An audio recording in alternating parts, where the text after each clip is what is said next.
how perspective works. So why do we see the bottoms of the buildings obscured by the horizon in this picture? Well, it's the same reason why we see boats vanish, and it's the same reason why we see a sunset. We know that the distance to the horizon is an actual set distance. So let's say the distance to this horizon is 3.1 miles. Now let's also say the distance to this island with the city skyline is also exactly 3.1 miles away.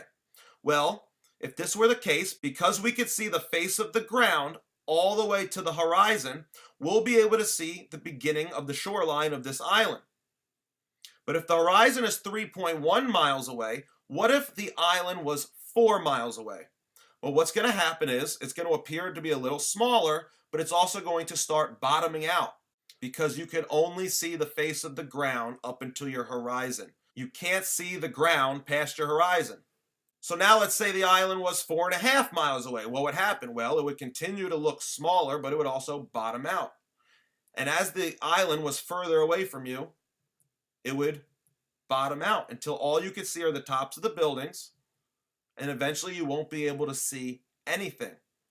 Now, if you were to zoom in on a horizon, you're not going to be able to see the ground any further past your horizon. All you're going to do is magnify the things that you could already see to make them appear bigger and clearer.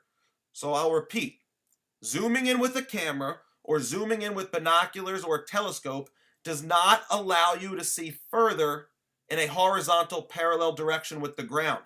All you'll be doing is zooming in on your already existing horizon, making things bigger and making things clearer. It does not allow you to see further. Now, this kind of obstruction would happen on a ball and a flat plane, but there would be one big difference. On a ball, the further away the observer was, the more these buildings would appear to be leaning over, because your local location on Earth is always on top of the ball. You always feel upright.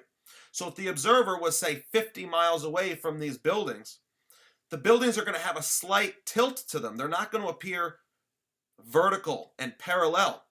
That's the big difference between perspective on a ball and perspective on a plane. We never see these buildings tilting over. We never see a boat tilt over. We just see them bottom out, but they remain completely vertical. The only other real difference between perspective on a ball and perspective on a plane is that on a ball, the higher up you go, the further down you would have to look to see your horizon. The horizon would fall, or it would appear to fall, as you went up. On an infinite flat plane, however, the horizon is always going to remain at your eye level. And in reality, we know that the horizon always remains at eye level. So reality matches up with the perspective optics of a flat plane, and it does not match up with the perspective optics of a round ball.